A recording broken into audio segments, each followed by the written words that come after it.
Welcome to Mission Imperfect, the podcast about finding your own path, your own way, and embracing the imperfection of the journey.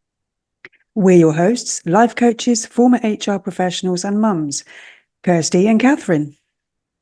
We love to discuss the topics that come up time and time again for our coaching clients and which affect us all, from things like acceptance and boundaries to values and well-being and everything in between. Each episode ends with a question for you and us to reflect on. Your mission, should you choose to accept it, is to grab a cuppa and a biscuit and join us in getting lost in finding ourselves. Right, welcome to this week's conversation. We are talking about transformation and, strictly speaking, transformation in life coaching. I know this is something that Kirsty feels particularly strongly about. So I'm going to ask you straight away, Kirsty, what are your views on is life coaching really about transformation? Okay, I'm taking a deep breath here and I'm going to issue a little warning that there could be bad words used here. So little ears are listening. It is a subject I feel strongly about. And I think it's because transformation suggests 1 minute you're this, 1 minute you're something else. And it suggests that you need to stop being this because it's not good enough and you need to start being something else. The whole idea of transformation in coaching, it seems to me, and this is a very subjective interpretation, is about suggesting that you are fundamentally flawed and you need to be better. And that really fucking annoys me because, yeah, as people might guess from the name of our podcast, Mission Imperfect, we really believe in embracing what others might deem our imperfections, in just being as we are. And for me, life coaching is much more about changing how you are, not who you are. You don't need to change who you are. I don't believe you can change who you are. What you can do is get to better know and understand who you are. And that allows you to gain more control over how you respond to the world, about how you show up and experience your own life. And that can make things a lot more comfortable for you, which I'm all in favor of. I like being comfortable. And I worry about how much in the self-help world, but I'm not attributing bad intentions here, by the way, but I worry about how much of this focus on transformation that I see a lot is causing people to feel even worse about themselves and to go out there looking for the magic wand that is gonna, change them from the scullery maid to the belle of the ball and no looking back. That I was love me with that. only a little bit of swearing. I'm proud of myself. No, I am. So am I. So am I. But I love that, the scullery maid to the belle of the ball. I love that, and I think you're absolutely right. We see this word transformation and in connection with coaching, and it somehow puts them together to mean that the thing that transforms is you. And we've joked about this, haven't we? About being, it's not like out there's a whole sea of caterpillars going about their lives looking for the life coach to come along, wave the wand over you. Voila, there you are now as the beautiful butterfly. Hooray, you were there all along and all your problems are solved. That is so not what, certainly according to us, life coaching is about. And it's interesting because my diploma was called transformational life coaching, but they certainly did not sort of train us, for want of a better word, in it being about transforming people into something. It was about transforming in thinking and about understanding, because actually it sounds like such an obvious thing to say, doesn't it, about understanding yourself. I think if you ask people, do you understand yourself, they can say, of course I do. I live with myself. I know what I like. But actually, do we actually really understand ourselves? Or I go a step further and say appreciate and acknowledge and recognize all these strengths and wonderful things about ourselves, a bit connected to what we were talking about in a previous episode on perfectionism, because we are all imperfect and different. So it's not about, and I know you feel very strong about this too, it's not about improving you somehow from this. I love that, the scullery maid to the belle of the ball, or the caterpillar into the butterfly. It's not about here you are in some kind of less desirable state, and let's try and transform you into some kind of more desirable version. Who you should be. Yeah. Oh yeah. We love the word should, don't we? I can feel the swearing starting up again at the moment. Yes, Yeah. it that. But trying to be a little more calm and rational about the subject. Obviously, both of us to some extent there have put a certain spin on the word transformation. The idea that it is a magic wand moment. 1 minute you were this, the next minute you were that. But I think we've both looked up dictionary definitions of it, and that's not quite what it is in sort of common use. That I think that is how it tends to get used, isn't it? But when you look it up, it's more about just a dramatic change. It doesn't have to be Mm. instantaneous. It could be, and this is the way in which I can get to grips with the idea of transformation. It can be a long drawn out process. And where I do relate to it is where you can say, where you can look back on yourself from years ago and the way you were dealing with life and the way you were thinking and feeling. And from your position now, go, I hardly recognize myself in the way that I was behaving and reacting. But alongside that, we have that thing of, the older you get and we keep saying, but I still feel the same age. I don't feel that I'm old. I still feel like I did 20, 30 years ago.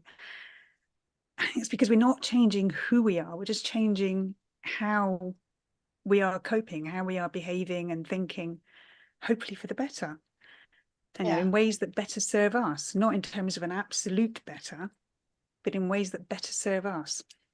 And that kind of long-term, but I think ongoing transformation. Do you ever arrive at a point where you go, you know what, I'm done.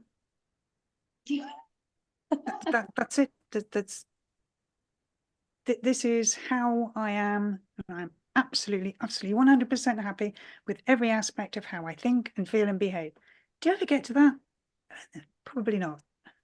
No, no, I don't think so either. But I think as long as there's a willingness to see that and embrace that. So it's exactly as you were saying, it's the sort of how you are rather than the who you are. But I have to say, I was quite surprised when I looked up transformation, and it made references to dramatic, total, or marked change. I think you're absolutely right. It's that to me can make a connotation of like flipping a switch, like from A to B. And because life is not like that. And you're right, you can reflect on the person you were.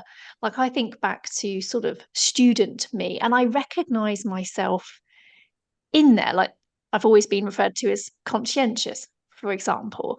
And I can still see how that applies. It's obviously a character trait that I have, but there's how I am with it. I am definitely more comfortable now in my 40s than I probably was in my early 20s in a different way. I was probably a little bit more carefree, and because I the world was sort of still your oyster a little bit in your early 20s. You don't know all these life experiences you're going to have, but actually being more comfortable in my own skin and Mm-hmm. with the who that I am has definitely come about as I'm older. But also, I can probably imagine it's also come about because I have obviously experienced coaching, and I'm now a coach myself. So Yes. I can't ignore the involvement of coaching in my life. Absolutely. And that, I mean, the same for me. I first experienced coaching kind of by accident, and strange thing to admit, story for another time maybe, but yeah, accidentally ended up experiencing coaching. And the revelation about how you can start to look inwards at what's going on for you, how you are reacting and responding, and the level of awareness and control you can actually have of that was pretty mind-blowing to me. Mm. And Yeah, when I realized that you absolutely. can change it, all sorts of possibilities started to open up. Yeah, I think for me the a real moment where things became a lot clearer for me in our coach training was this idea that the transformation, if you like, is about accessing this new thinking about yourself in the way that sometimes you can see it in other people. You know, sometimes you meet someone, you think, wow, they're amazing, and they're really charismatic, and you see such creativity and resourcefulness and how brilliant they are. And yet inside they might be crippled with self-doubt and all those things that perhaps we are carrying ourselves. For me, the light bulb was with coaching is about trying to help people find that for themselves. And then the beauty is, what does that then mean for them and for their future? Because it's almost like taking off some of these shackles that we're Yes. invisibly carrying about what we're limiting ourselves for, what we are capable of, and the things that we can actually do, and we don't realize it. And I think, I don't know if you feel the same, Kirsty, but when I experienced coaching, it was a bit like, ah, I can see how I've been doing that unintentionally, but absolutely that was a definite aha moment for me when a bit like you, it's almost accidental coaching. I remember it so well. It was that period between Christmas and New Year, you know, when that no man's land window of time that you have. And I was commuting back into work, really wet, dreary, miserable. It's still probably dark on the train with Mm. quite a few other people, you know. And I was just scrolling as you do, and I saw somebody talking about coaching, and I was a bit like, well, what is this? I didn't really have this understanding of what coaching was about, but this person just explained it in a way that I could immediately see something. And I reached out to her, and she did coach me. And that was my first Wow. taste of it. And it was almost like someone, I'd always say, think it as almost like a flashlight and help you shine it around what's going on for you, because you're sort of living in this kind of autopilot type setting and not realizing what else is perhaps around you. So for me, that's where transformation magic, if you like, was. I like that autopilot setting, yeah, because I think we so much of how we think and feel, the patterns we have around our thinking and feeling, our reactions and responses to what happens, they are pre-programmed by our own experiences. We've got our own, you know, we talk about the algorithm and social media and everything, but we've got our own running about how our experiences have affected us and whether the outcome from that we perceived to be good or bad. And our brains remember, you know, when that thing happened, you behaved in that way and you came out of it all right. So now you've got to behave in that way every time something like that happens. And it's the shortcut because we can't consciously process everything all the time. Yeah. But when those things become embedded and unquestioned, you know, 10 years down the line, a response that worked for us when we were children, it's not necessarily the ones that are going to work for us as grown-ups in a corporate setting or trying to parent our own children. And it's coaching that allows you to start uncovering that and bringing it Yeah. out into the open. And here we go, transforming it as a process, not as a magic wand, but to start transforming it into something that works better for you.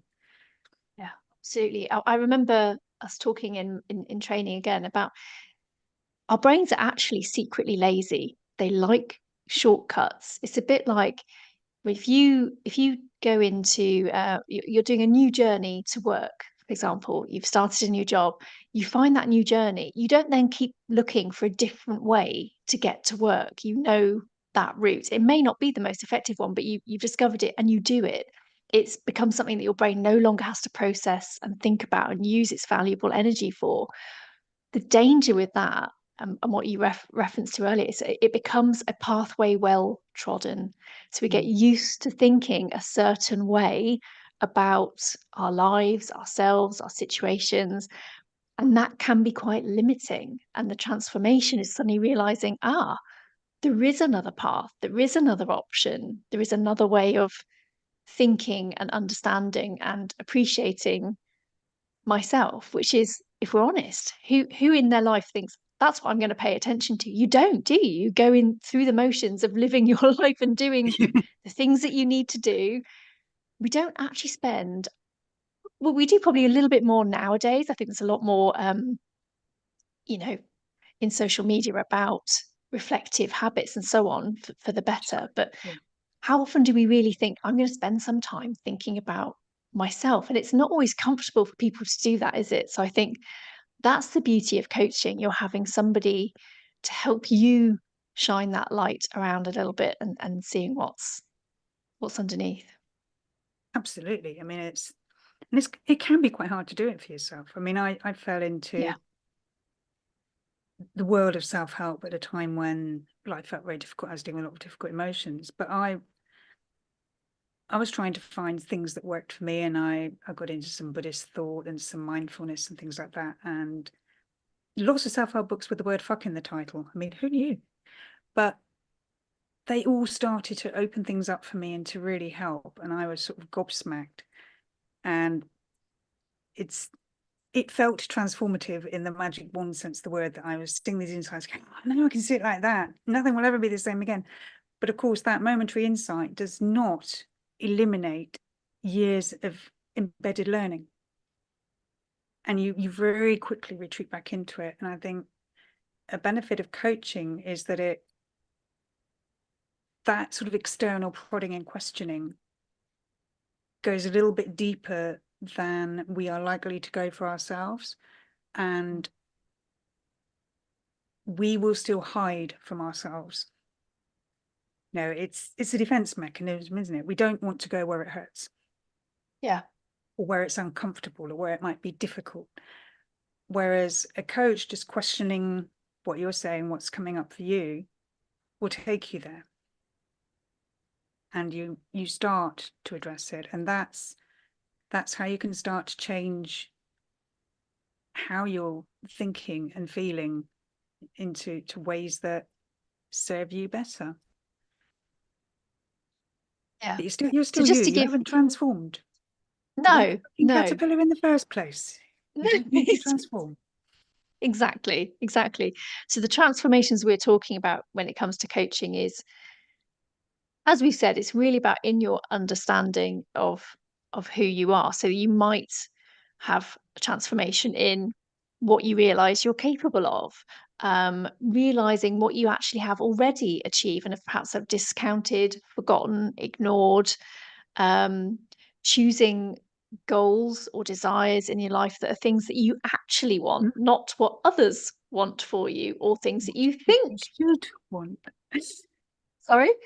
Or what do you think you should want? Exactly, exactly. And things like the empathy and the compassion that you give to yourself, that you probably give generously to others. And if I'm honest, that's probably one I am still trying to grapple with myself, because I do think I'm naturally quite an empathetic person when I'm talking to somebody else. And yet when it comes to myself, I automatically sort of default into, oh, well, you should XYZ. I'm like, wow, it's still something, and I'm very honest about this, and I think this is something you share with me, Kirsty, is that just because we are coaches and we love supporting others, it doesn't mean that we don't need it ourselves. It's Oh not God, like a coach means you are some kind of polished final result.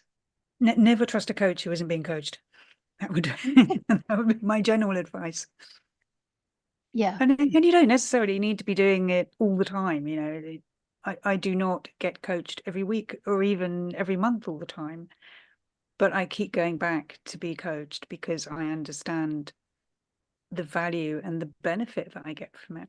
And I mean, to give a really, it sounds like a crazy example, but this is a true example of a client I work with who, she was convinced that because she had not followed the normal sort of, well, normal in inverted commas, corporate path, she had chosen to approach work differently, and she was in a very different place to a lot of her friends, from university as a result of that, and was struggling. And she came to me saying, I'm unlikely to ever get looked at by employers because I'm too fickle. I don't stay in jobs long enough. And I move around too much. And I'm worried that I'm never going to get a chance to settle down. But who's going to look at me with that kind of track record? I don't stick at anything. Okay, and we carry on talking. A little bit later, she happened to mention that she had been in her last job for 7 years. And I stopped her at a point. I'm sorry, how long? 7 years. You said you were fickle. You never stayed anywhere very long. And now you're telling me you've been in a job. She went, oh, it's quite a long time, isn't it? Something so stark, staringly obvious. When our brains have these stories firmly in place, they don't allow alternative evidence in. Once you start telling yourself a story, whether it's consciously or subconsciously, your brain is looking for evidence to back it up because we like to be right. And that's why that external intervention from a coach can be so transformative. Yeah, absolutely. And like you said, it's an ongoing thing, isn't it? It's learning and discovering often quite a lot of the time. It's not a kind of like, oh, once I've had this revelation and now things have changed forevermore. Even in the example you've just given, I imagine that might still have been a message that she has to get used to Absolutely. saying Yes, and understanding about herself, you're right. that she's used this word fickle about herself a lot. And now actually there's going to be probably more pieces of evidence that are to the contrary of that, Once, not just the once you'd one. opened, once you'd opened up to it, she could start looking, she could start letting in other evidence. Once she said, yes, that is true, the brain no longer needed to support the premise that she was fickle. It could look for evidence that she wasn't. Yeah, love that. But it can be hard to see for yourself, even at a level which to an outsider may seem utterly obvious. Yeah. I love what you said to me before we started this, which was about the understanding of how you are and about this impact of what other people think you should be. And you said, and I thought this is brilliant. If you remember, the ugly duckling never was the ugly duckling. He was always a swan. And it's not about who he was. It was what other people were expecting, perhaps to He was look supposed like to be a the little swan yellow, all fluffy along. duckling Yeah. and cute. Yeah, and he wasn't. He was a sort of gungy sort of looking lumpy bird. And yeah, and so because he was around the ducks and the ducklings, he did not look remotely appealing. Yeah. But it was nothing to do with the fact that he was not an ugly duckling. He was a, I forget the word for baby swan, cygnet. Signet, I think. Yeah. Yeah. But when you listen to what other people tell you about what you are, your opinion of yourself stops reflecting who you are.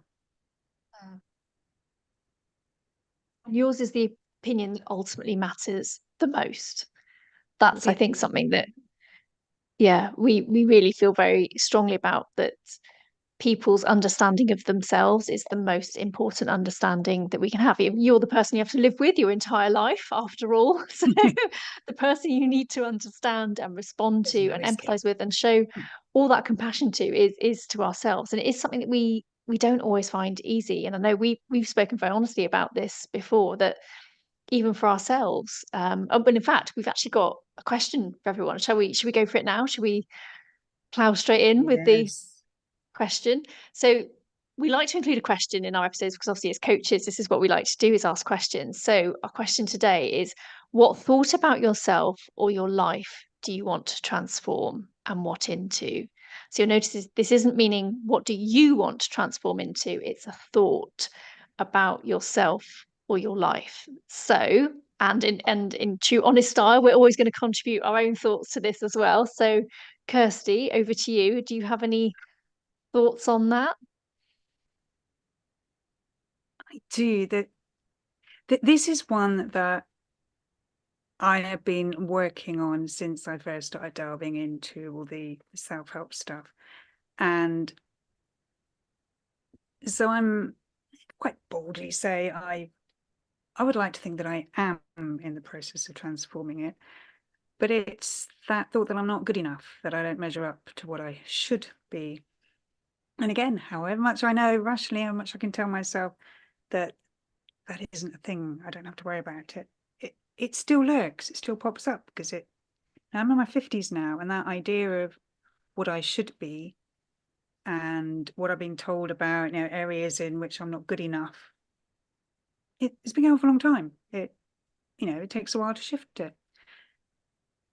But so the thought about myself and my life I would like to transform is that I am not good enough. I am not worthy. I am not deserving. That whole little bundle of not enough.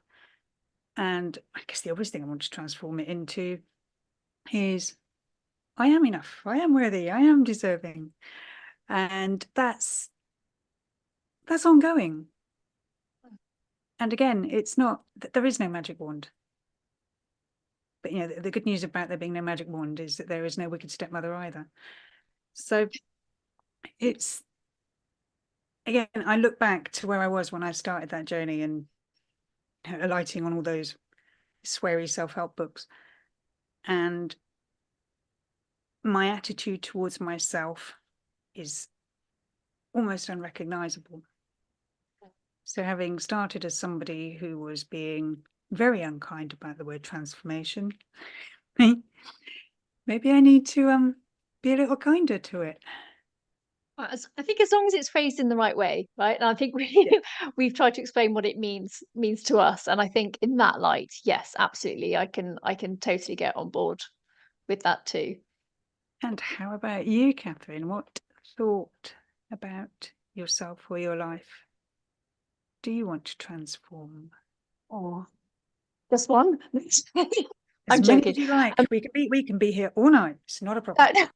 I think people might be a little bit lose interest if I rattle off. No, in all seriousness, I was thinking about this, and I can recognise a sort of trait, if you like, in me, which has been about this thing for achieving and equating that achievement with a level of acceptance and worthiness. And Yeah. I think, yeah, I was always that person who strived really hard at school to do well because I thought that really mattered. And I'm not saying it didn't matter, but I don't think it mattered as much as the sort of value and worth that I was attributing to it. So this is something again very much like you said, a work in progress, still getting to grips with it and not letting it. I'm much more aware of it now than I think I was before. But I sometimes I have to recognize it in myself when it pops up. Where I'm like, oh, perhaps if I get this extra qualification, or if I add this extra string to Yeah. my bow, then I'll feel like I'm an even more legitimate coach. It's like what I mean, this is probably a whole other subject, really, but this idea of we're sort of striving for these sort of external validations, if you like, to then transform something inside us. And as a coach, I know intuitively, I know that that's not how it works. It's like Mhm. how because I actually, well, we can talk about qualifications and coaching in probably a whole other episode, but it's not the be all and end all. I think I know quite a lot of coaches now. Most of them, if I'm honest, probably are qualified and they take it seriously. And, it's an industry where everybody in a way could call themselves a coach. But after all of that, that's not really what matters. It's who that person is and how they relate and interact and all of those other things. That's the bit that matters. So the bit I want to transform is understanding that in myself. It's not about the achievement equates to the value that I can bring and offer. It's kind of like a nice to have rather than an essential to have. Whoa. Yeah. So I just Yeah. took that one on you there, Kirsty. Yeah, I'm processing that myself because I can relate to a lot of that. After all, as we know, we are the same person effectively. And there's so much there that I can relate to. And but what's striking me is it seems to me that the common theme in our answers is about wanting to shed that learned reaction, that learned response, and become, another word that can be a little bit icky, authentic. Trying to come from a place of greater belief and trust in ourselves. Mm. Yeah. And I think, as we've touched on, it's some of this stuff is always going to be a work in progress, isn't it? Like the transformation isn't that kind of overnight A to B thing. It is a gradual, like you said very early on, we look back and you don't recognize the person you were, but that wasn't that person yesterday, at least hopefully. Person from years ago. And my coaching journey, even though I feel sometimes I think, wow, I can't believe I'm 4 years in now. 4 years, I mean, it is and it isn't a long amount of time. It's certainly not when I think of my entire HR career before that, which was for many, many years. And it probably took me a very long time to get accustomed to calling myself or thinking of myself as any kind of expert, if you like, in that career. So perhaps Mm. it's no wonder that those feelings of, oh, perhaps I'll need a little bit of extra boost in my experience and my learning to be a more legitimate coach. So do you know what I mean? Yeah, there's you realize these things because it's a pattern over a long period of time rather than Yeah, a instant transformation. So gosh, lots of food for thought. definitely. Well, I really enjoyed that. Thank you. Thank you too. So we hope you have enjoyed us talking today about transformation. And yeah, that question again, just in case you want to have a little think about this, was what thought about yourself or or your life do you want to transform and what into? So hopefully that will give you something to think about. And we will see you soon for the next episode. Thank you for listening to this week's episode of Mission Imperfect. Please visit the show notes for details on how to contact us and for any resources we may have on the topic discussed. Until next time, keep being imperfectly you. No one does it better.